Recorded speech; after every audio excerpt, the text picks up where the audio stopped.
Hello and welcome, yes sir, welcome to a new edition. Today is Friday, which of course means that today is Friday's edition of Richard Vaughan Live, and it's you and me back together again. Maybe you're in your car, maybe you're at home, maybe you're listening to me on your mobile telephone or through some other platform, or maybe you're listening to this program later through iVox or through other means. Whatever. Lo que sea, whatever. Welcome to a new edition.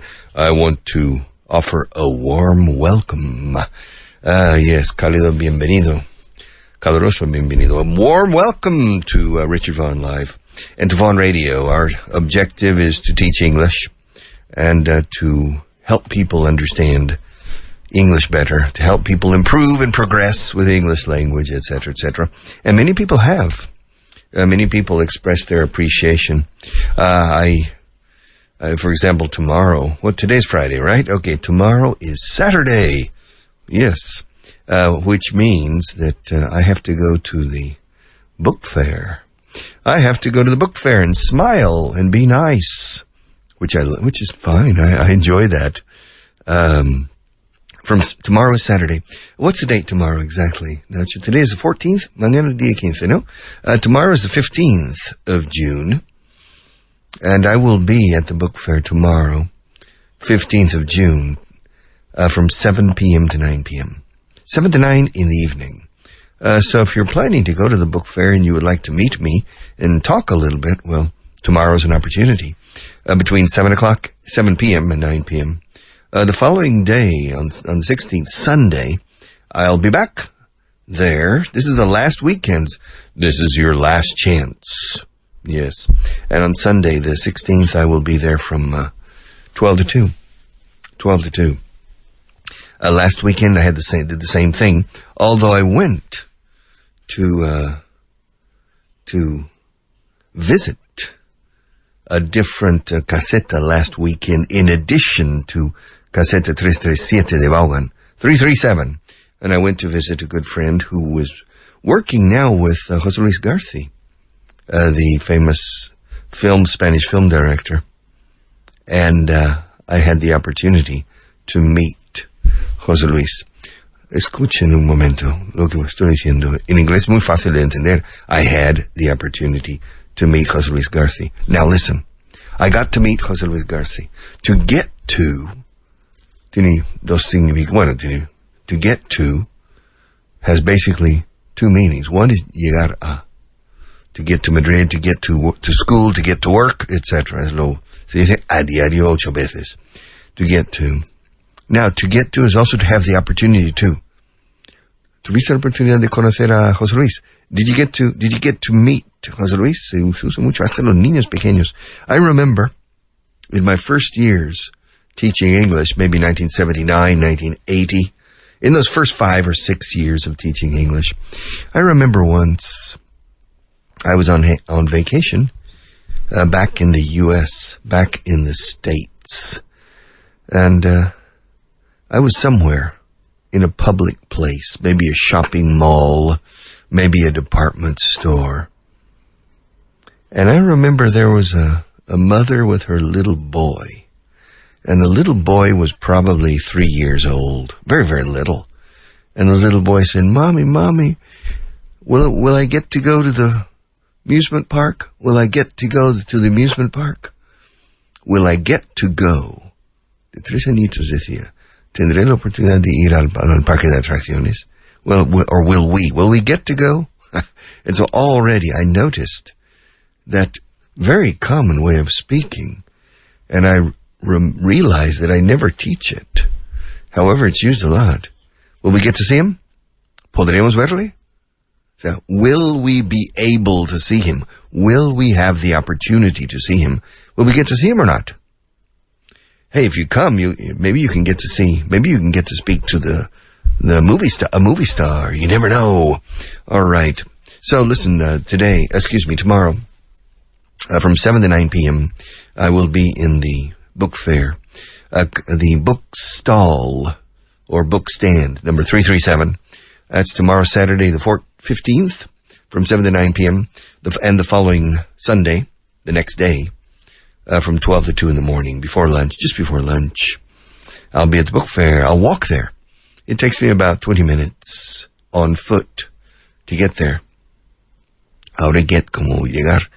It takes me about 20 minutes to get there, 25 minutes, depending on how fast I walk and depending on some of the traffic lights, because I need to cross Goya Street.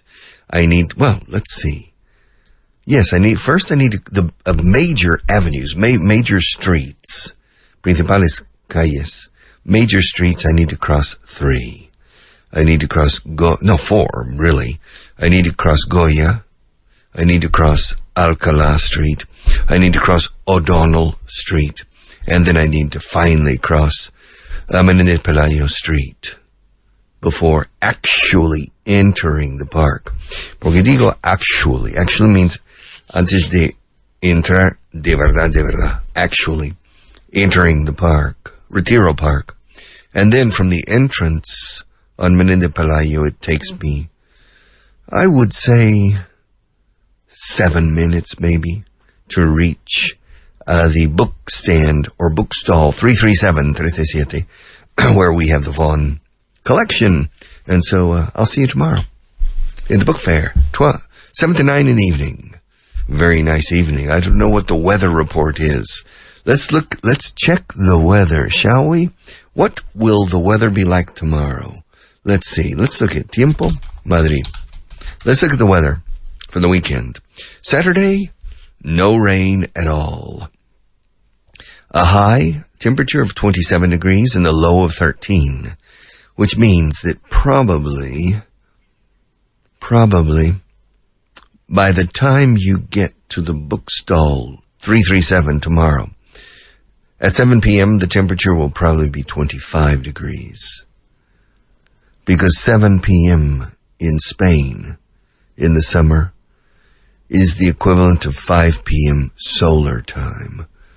During the summer, Spain is 2 hours ahead of the sun. So it's really, the temperature is a 5 p.m. temperature. So I would guess if the expected high, cuando digo the expected high es la temperatura más alta prevista para mañana.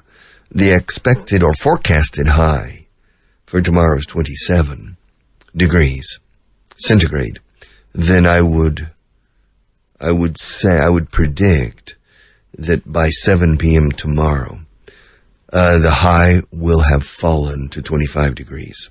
So if you get there at 7 o'clock to meet me, it'll be a little bit hot, but not too much. 25 degrees is fine. But if you come later, if you want to catch me there before I leave, at 10 minutes to 9, for example, I imagine the temperature will have fallen to 24 only. Maybe 23. I doubt it. But still, the temperature will be nice. No rain expected for tomorrow. Then the day after tomorrow, on Sunday. Yes, sir, on Sunday. It will be partly cloudy. Partly cloudy means nuboso, nubes. It'll be partly cloudy. And the temperatures will be a little bit higher. The expected high or the forecasted high for the day after tomorrow will be 31 degrees. So I will be there in the morning from 12 to 2. So I imagine that at 12 o'clock, the temperature will probably be about 23 degrees. But 2 o'clock, it'll probably be 28, 29, 30, starting to move up to the hottest moments of the day. I would say the hottest moments of the day on Sunday will probably be around 4 p.m., 5 p.m., which is 2 or 3 p.m. solar time. And that's often the hottest moment of the day. The heat. Can you bear the heat? If you can't take the heat, get out of the kitchen. That's an expression in English. To take. Aquí take, se como aguanta. I can't take this. No aguanto esto. I can't stand it. If you can't stand the heat, también se puede decir. Stand, como estar de pie, también es aguantar. No aguanto esta clase. I can't stand this class. No aguanto este lugar. I can't stand this place. No aguanto estar aquí sentado tanto tiempo. I can't stand sitting here for 2 hours in a row. Yes, stand. I can't take it anymore.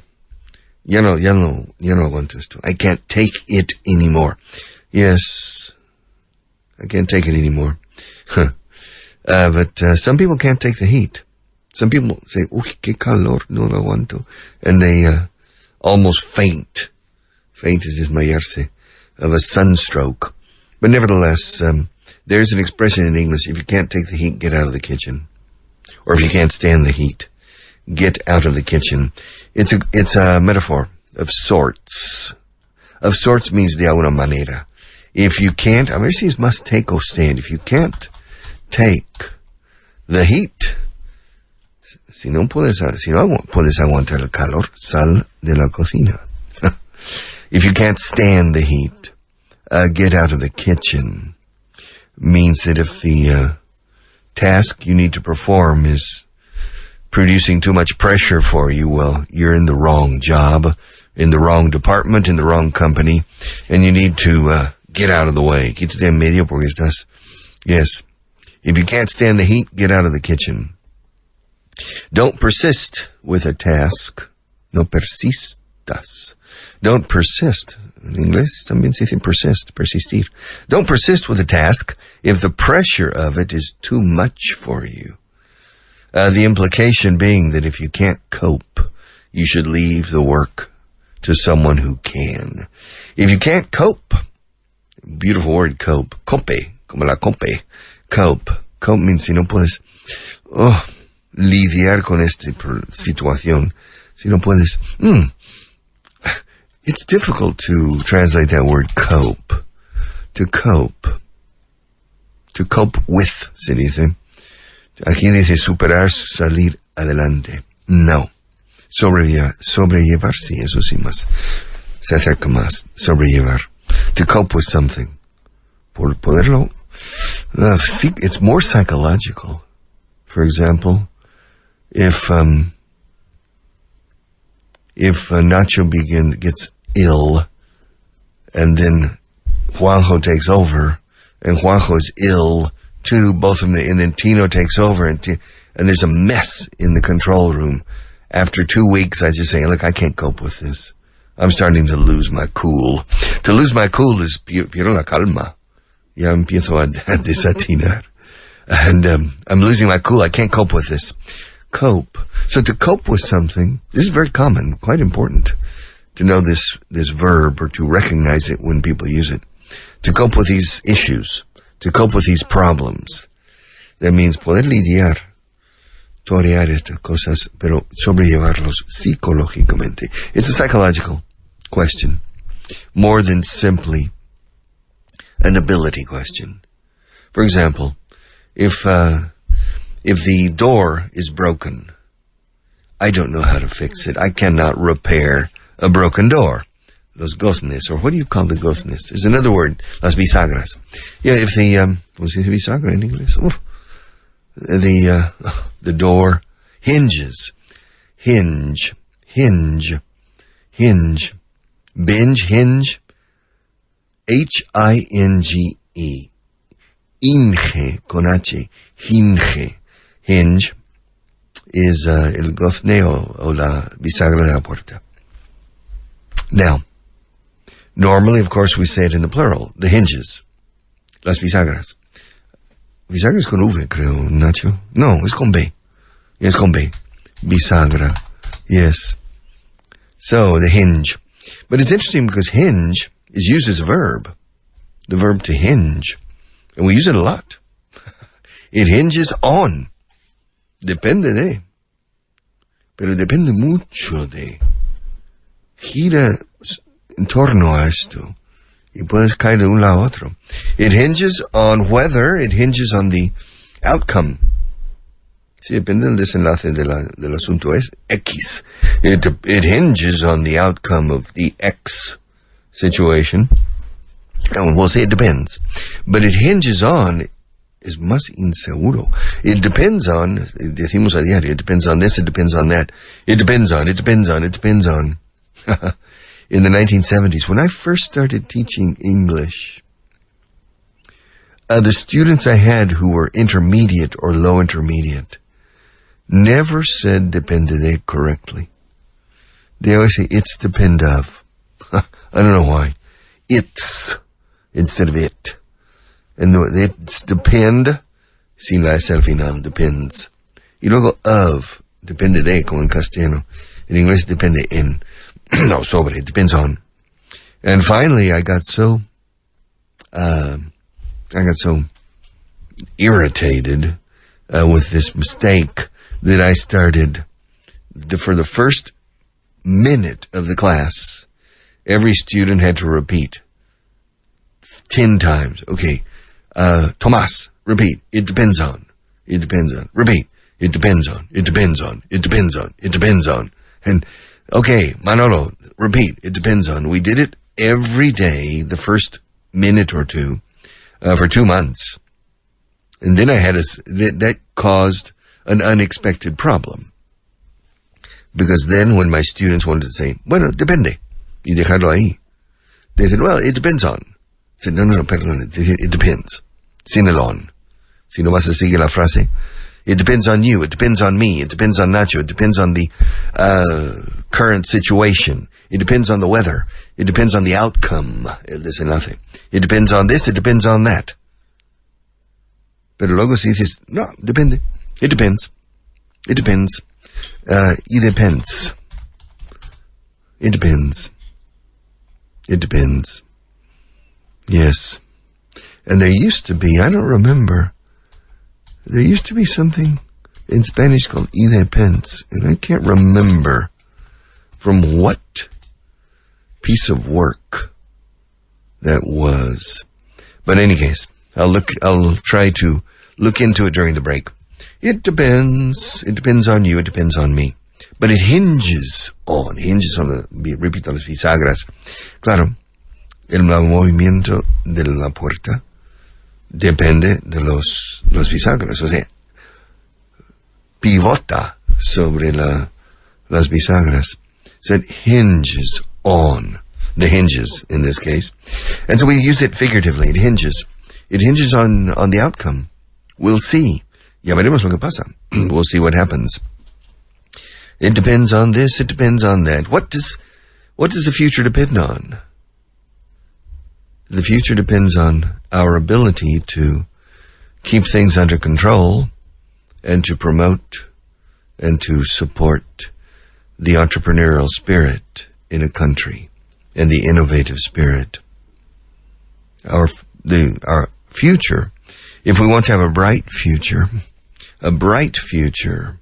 un futuro fulgurante, un futuro que brilla, o sea, bueno, a good future. If we want to have a bright future, what does it depend on? What does it depend on? What does it depend on? What does it depend on? Well, it depends on, y ahora pongo la S de la tercera persona singular. It depends on. It depends on the ability of the different countries, different territories, to promote entrepreneurs, the entrepreneurial spirit, the creative spirit, the innovative spirit of the people. The future will be wonderful if the people are given the freedom to realize their potential. Así, aquí realize no es darse cuenta, como siempre lo enseñamos. Realize es realizar. El verbo to realize normally is darse cuenta. No me di cuenta. I didn't realize that you were here. But realize is also used in English in the Spanish way. Realizar mis sueños, realizar. We don't usually to realize my dreams, but it's correct.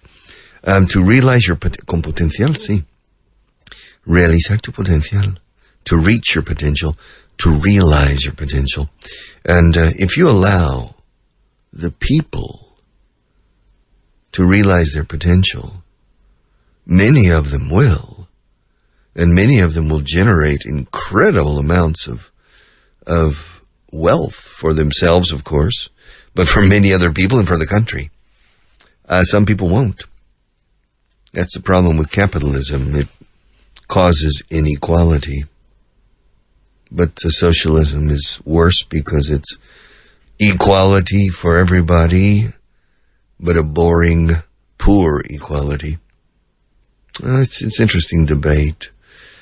But in any case, the growth of a country comes through a good educational system and a general sentiment or a general governance system whereby capable people, high potential people, restless people, gente inquieta por hacer cosas, ambitious people can realize their potential.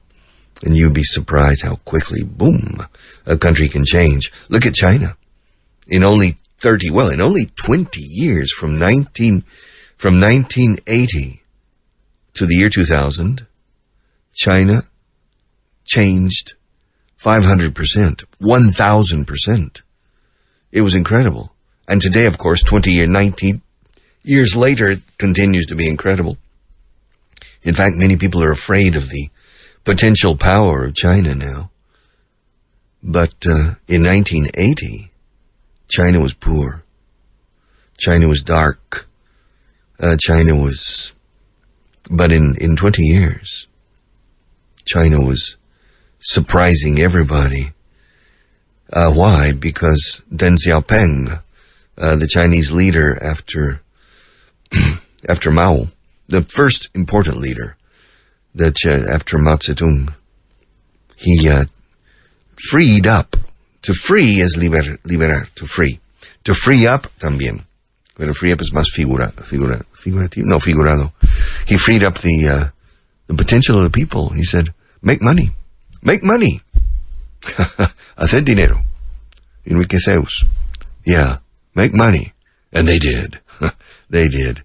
And it happens very quickly. When people are free, but of course it creates inequalities.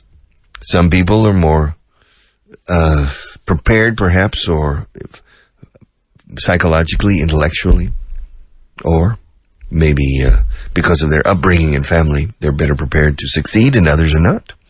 And so it provokes a certain degree of inequality, but it generates greater wealth.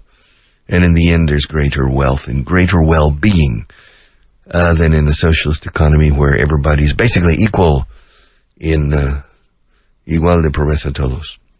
Y también pobreza espiritual al final, which is worse. In communist Russia, I was in the Soviet Union.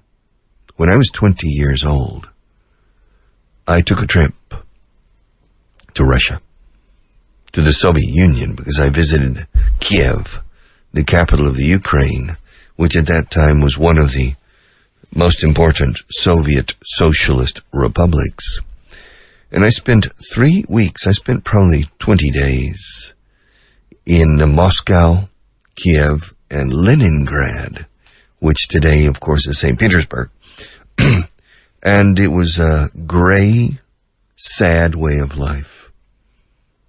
The people were, and it was interesting because I went with a group of students, maybe 20 students. And we went with an open mind, in Moscow. 5 or 6 days in Moscow, and then we flew to Kiev. And after 3 or 4 days in Kiev, I remember in the hotel dining room, having lunch or dinner, I don't remember which, I was sitting at a table, and at every table, there were students and a Russian guide, un guía ruso, en cada mesa, con cada 6 o 7 estudiantes. And I remember that at our table, spontaneously, we began to criticize Russia, the Soviet Union, because after about 8 or 9 days there, we were not impressed with the way of life. And we were only 20 years old. And I noticed that at 2 other tables, the conversation was similar. Spontaneously, the entire group, after 8 or 9 days in the Soviet Union, said, this is a piece of shit, this country. Basically, we said that. Este país apesta. Hay una vida aquí de la más opaca, lo más pobre. No pobreza de espíritu, la gente se nota en las caras. And the guides were embarrassed. fue una situación violenta para los guías rusos del Ministerio de Turismo de la Unión Soviética. And they had trouble, really dealing with our spontaneous outburst of criticism. It was quite interesting.